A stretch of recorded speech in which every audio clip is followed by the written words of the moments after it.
యుద్ధంలో గెలవడం అంటే శత్రువుని చంపడం కాదు, శత్రువును ఓడించడం. ఓడించడమే యుద్ధం లక్ష్యం. ఇప్పుడు పాకిస్తాన్ విషయంలోనూ ఇండియా ఇదే ఫాలో అవుతున్నట్లు కనిపిస్తుంది. ప్రతీకారం అంటే విధ్వంసం మాత్రమే కాదు, కోలుకోలేని దెబ్బ కొట్టడం. భారత్ కొడుతున్న ఒక్కో దెబ్బకు పాక్కు ఇంచులో షేక్ అవుతుంది. పహల్గామ్ ఉగ్రదాడికి ప్రతీకారంగా భారత్ సర్కార్ తీసుకుంటున్న చర్యలకు పాకిస్తాన్కు మతిపోతుంది. ఇండియా మొదలుపెట్టిన ట్రేడ్ వార్తో ఏం చేయాలో దిక్కుతోచని స్థితిలోకి వెళ్ళిపోయింది ఆ దేశం. ఈ వాణిజ్య యుద్ధం పాక్పై ఎలాంటి ఎఫెక్ట్ చూపనుంది? షాక్ మీద షాక్తో షేక్ అవుతోన్న పాక్. ఉగ్రదాడికి ప్రతీకారంగా భారత్ కఠిన చర్యలు.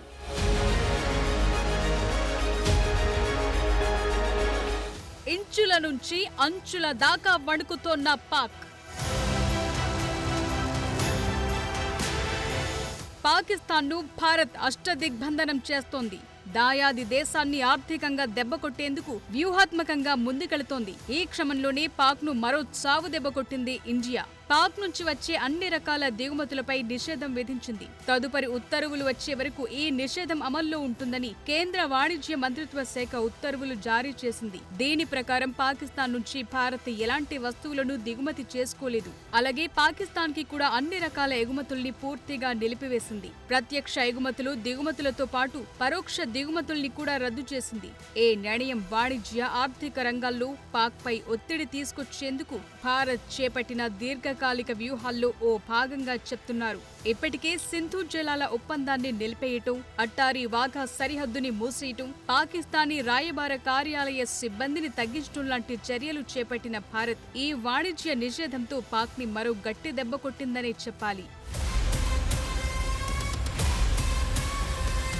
పెహల్గామ్ ఉగ్రదాడికి ప్రతీకారంగా భారత్ నుంచి తగులుతోన్న ఒక్కో దెబ్బకు పాకిస్తాన్ విలవిల్లాడిపోతోంది. ఇప్పటికే రెండు దేశాల మధ్య దౌత్య సంబంధాలు తీవ్రంగా దెబ్బతిన్నాయి. ఇదే సమయంలో వాణిజ్య యుద్ధం కూడా తీవ్రమైంది. ప్రజా ప్రయోజనం, జాతీయ భద్రత ఆధారంగా పాకిస్తాన్ నుంచి ప్రత్యక్ష, పరోక్ష దిగుమతులన్నింటినీ భారత్ నిషేధించింది. ఇప్పటికే భారత్ పాక్ మధ్య ఉన్న ఏకైక భూ సరిహద్దు కేంద్రం అట్టారీ వాఘా సరిహద్దుల్లో ఇంటిగ్రేటెడ్ చెక్ పోస్టుని మూసివేశారు. దాంతో భూమార్గం ద్వారా వాణిజ్యం పూర్తిగా నిలిచిపోయింది. పాకిస్తాన్ విమానాలకు భారత్ తన గగనతలాన్ని కూడా మూసేసింది. దాంతో వాణిజ్య రవాణాకు సంబంధించిన విమాన సేవలు కూడా ఆగిపోయాయి. మొత్తంగా పాకిస్తాన్ నుంచి అన్ని రకాల వస్తువుల ఎగుమతులు, దిగుమతుల్ని ప్రత్యక్షంగా, పరోక్షంగా నిషేధించారు. ఇప్పటికే పాకిస్తాన్ ఆర్థిక వ్యవస్థ ఎంతో బలహీనంగా ఉంది. ఇప్పుడు భారత్ ప్రకటించిన వాణిజ్య యుద్ధంతో దాయాది దేశం మరింత ఎఫెక్ట్ కానుంది. తాజా నిషేధంతో ఔషధాలు, రసాయనాలు, పండ్లు, కూరగాయలు, డ్రై ఫ్రూట్స్ లాంటి వస్తువుల కొరత ఏర్పడే అవకాశం ఉంది. గతేడాది పాకిస్తాన్ నుంచి భారత్ కు సుమారు $305 మిలియన్ విలువైన వస్తువులు దిగుమతయ్యాయి. ఆ లెక్కను చూస్తే పాకిస్తాన్ ఇప్పుడు భారీగా నష్టపోయే అవకాశం కనిపిస్తోంది. ఇక భారత వస్తువులు దుబాయ్, సింగపూర్, శ్రీలంక దేశాల ద్వారా పాకిస్తాన్ కి చేరుతున్నాయి. పాకిస్తాన్ కూడా భారత వాణిజ్య ఆంక్షలను అధిగమించేందుకు కొన్ని వస్తువుల్ని దుబాయ్, సింగపూర్, కొలంబో ఓడరేవుల ద్వారా పంపుతోంది. ఇలా పరోక్షంగా జరిగే వాణిజ్యం విలువ సుమారు $10 బిలియన్ ఉంది. ఈ నిషేధంతో ఈ తరహా వాణిజ్యం కూడా ఆగిపోనుంది. ఈ చర్యల వల్ల పాకిస్తాన్ లో ద్రవ్యోల్బణం పెరిగే అవకాశాలు కనిపిస్తున్నాయి. ఆహార కొరతతో పాటు ఔషధాల కొరత తీవ్రమవుతుందని అంచనా వేస్తున్నారు. 2023-24 మధ్య అట్టారీ వాఘా సరిహద్దు ద్వారా భారత్, పాక్ మధ్య 3,887 కోట్ల విలువైన వాణిజ్యం జరిగింది. ఈ వాణిజ్య నిషేధంతో పాక్ లో దిగుమతి చేసుకునే వస్తువుల ధరలు పెరగటం, ఎగుమతి అవకాశాలు తగ్గటం లాంటి సమస్యలు తలెత్తుతున్నాయి. భారత్, పాకిస్తాన్ మధ్య వాణిజ్య సంబంధాలు 2019 నుంచే దాదాపుగా స్తంభించాయి. పుల్వామా దాడి తరువాత రెండు దేశాల మధ్య అంతంత మాత్రంగానే వాణిజ్యం కొనసాగుతోంది. అయినప్పటికీ దుబాయ్, సింగపూర్ లాంటి దేశాల ద్వారా ఎన్నాళ్లు అనధికార వాణిజ్యం జరిగింది. ఇప్పుడు ప్రత్యక్షంగా, పరోక్షంగా జరిగే ఎగుమతులు, దిగుమతులపై భారత్ నిషేధం విధించింది. భారత్ తీసుకున్న ఈ వ్యూహాత్మక చర్యలు పాకిస్తాన్లోని ఉత్పత్తిదారులు, వ్యాపారులపై తీవ్ర ఆర్థిక ప్రభావాన్ని చూపుతాయని విశ్లేషకులు చెప్తున్నారు. మొత్తంగా పెహల్గాం ఉగ్రదాడి రెండు దేశాల మధ్య ఆర్థిక, దౌత్య, వాణిజ్య సంబంధాలను తీవ్రంగా దెబ్బతీసింది. సరిహద్దులు మూసేయటం, సింధు జలాల ఒప్పందం రద్దు, పాక్ వస్తువుల దిగుమతిపై నిషేధం విధించడం లాంటి చర్యలు పాకిస్తాన్ ఆర్థిక వ్యవస్థపై ఎక్కువ ప్రభావం చూపనున్నాయి.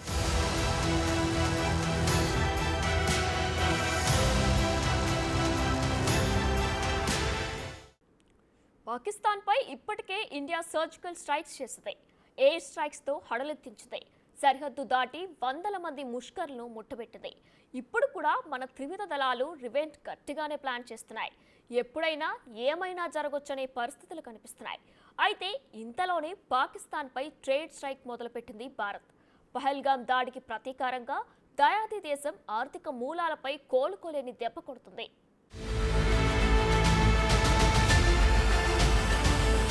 పెహల్గాం టెర్రరిస్ట్ అటాక్ కి ప్రతీకారంగా ఓ 30 మంది ఉగ్రవాదుల్ని లేపేస్తే పాక్ సృష్టించిన మారణ హోమానికి లెక్క సరిపోతుందా? ఛాన్సే లేదు. ఈసారి ఇండియా కొట్టే దెబ్బకు ఉగ్రవాదం మూలాలే కాదు, పాకిస్తాన్ ఆర్థిక మూలాలు కూడా కదిలిపోవాలి. కోలుకునేందుకు కొన్ని దశాబ్దాలు పట్టాలి. ఇండియా ముందున్న లక్ష్యం కూడా ఇదే. పెహల్గాం ఉగ్రదాడికి ప్రతీకారంగా పాకిస్తాన్పై కఠిన చర్యలు తీసుకుంటోంది భారత సర్కార్. ఆ దేశంతో పూర్తిగా వాణిజ్యాన్ని నిషేధించడమే కాదు, పాకిస్తాన్ జెండా ఉన్న ఏ నౌకని అయినా భారత పోర్టుల్లోకి అనుమతించబోమని డైరెక్టర్ జనరల్ ఆఫ్ షిప్పింగ్ కూడా ఉత్తర్వులు జారీ చేసింది. ప్రజా ప్రయోజనం, షిప్పింగ్ ప్రయోజనాల దృష్ట్యా భారతీయ ఆస్తులు, కార్గో, మౌలిక సదుపాయాల భద్రత కోసం ఈ నిర్ణయం తీసుకున్నట్లు తెలిపింది. భారత్ కు చెందిన నౌకలు కూడా పాక్ కు వెళ్లకుండా ఆదేశాలిచ్చారు. అంటే ఇకపై భూమార్గం, ఆకాశ మార్గం, సముద్ర మార్గం ద్వారా పాకిస్తాన్తో ఎలాంటి వాణిజ్యం ఉండదు. ఆ దేశంతో ప్రత్యక్షంగా, పరోక్షంగా ఉన్న వాణిజ్యం లింకులన్నింటినీ తెంచేసింది మన సర్కార్. పాకిస్తాన్ ఆర్థిక వ్యవస్థ ఇప్పటికే బలహీనంగా ఉంది. మనతో పోలిస్తే పాక్ ఎకానమీ చాలా వెనుకబడింది. ఈ ఏడాది భారత జీడీపీ $4.2 ట్రిలియన్ ఉంటే పాకిస్తాన్ జీడీపీ కేవలం $349 బిలియన్ అంచనా వేశారు. ఇప్పటికీ ఆర్థిక సంక్షోభంలో కొట్టుమిట్టాడుతోన్న పాకిస్తాన్ కు భారత్ తీసుకుంటున్న చర్యలు మరింత ఒత్తిడి పెంచుతున్నాయి. ఇదిలా ఉంటే విదేశీ నిధులను పాకిస్తాన్ ప్రభుత్వం ఉగ్ర కార్యకలాపాలు, సీమాంతర ఉగ్రవాదం, ఇతర చీకటి పనులకు కేటాయిస్తోందని నిరూపించడం ద్వారా ఆ దేశానికి విదేశీ ఆర్థిక సాయం నిలిచిపోయేలా చేసే దిశగాను భారత్ అడుగులు వేస్తోంది. ఇందుకోసం ఫినాన్షియల్ యాక్షన్ టాస్క్ ఫోర్స్ పై భారత్ తీవ్ర స్థాయిలో ఒత్తిడి చేయనుంది. ఆ టాస్క్ ఫోర్స్ కు చెందిన గ్రే జాబితాలోకి చేరితే పాక్ కు అంతర్జాతీయ సాయం, నిధుల మంజూరు, విదేశాల ఆర్థిక మద్దతు, విదేశీ పెట్టుబడుల రాక కష్టమవుతుంది. దీనికి తోడు ఇప్పటికే అంతర్జాతీయ ద్రవ్యనిధి సంస్థ ద్వారా పాకిస్తాన్ కు రాబోయే 59,000 కోట్ల విలువైన నిధులను అడ్డుకుని ఆ దేశాన్ని ఆర్థిక కష్టాల్లో ముంచే దిశగా చర్యలు చేపట్టారు.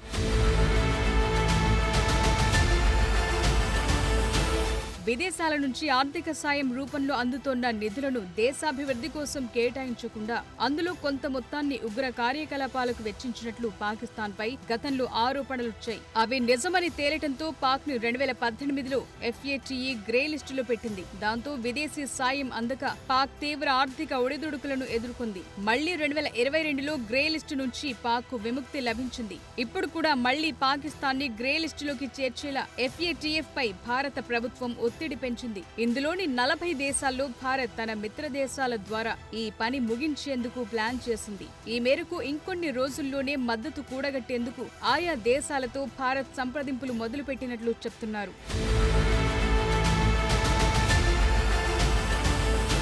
ఇప్పటికే ధరల పెరుగుదల, నిరుద్యోగం, తగ్గిపోయిన విదేశీ పెట్టుబడులతో సమస్యల సుడిగుండంలో చిక్కుకున్న పాకిస్తాన్ తమ దేశ అవసరాలు, పాలన కోసం తరచుగా IMF పై ఆధారపడుతోంది. దాంతో వచ్చే 3 ఏళ్లలో $7 బిలియన్ ఇచ్చేందుకు IMF ఒప్పుకుంది.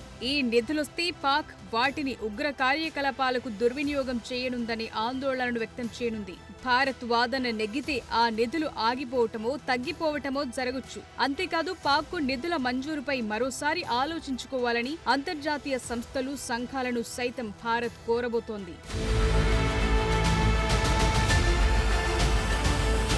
ఇప్పటికీ ప్రధాని నరేంద్ర మోదీ ఉగ్రదాడికి పాల్పడిన టెర్రరిస్టులను ఎట్టి పరిస్థితుల్లోనూ వదిలిపెట్టబోమని హెచ్చరించారు. ప్రతీకారం తీర్చుకునేందుకు భారత సైన్యానికి పూర్తి స్వేచ్ఛను కల్పించింది ప్రభుత్వం. ఎన్ఐఏ కూడా ఈ ఘటనపై విచారణను తీవ్రతరం చేసింది. 3 ఉగ్రవాదులను గుర్తించి వారి ఆచూకీ కోసం 20 లక్షల రివార్డ్ ప్రకటించింది. పెహల్గాం ఉగ్రదాడి భారత్ పాకిస్తాన్ సంబంధాల్లో కీలక మలుపు తెచ్చింది. వాణిజ్య నిషేధం, దౌత్య సంబంధాల తగ్గింపు లాంటి చర్యలతో భారత్ తన దృఢమైన వైఖరిని చాటింది. ఈ చర్యలు పాకిస్తాన్పై ఆర్థిక, రాజకీయ ఒత్తిడిని పెంచాయి. కశ్మీర్లో శాంతి భద్రతలను కాపాడేందుకు భారత్ అన్ని రంగాల్లో కఠిన చర్యలు తీసుకుంటోంది. ఇండియా కొడుతున్న ఒక్కో దెబ్బకు పాక్ మైండ్ బ్లాంక్ అవుతోంది.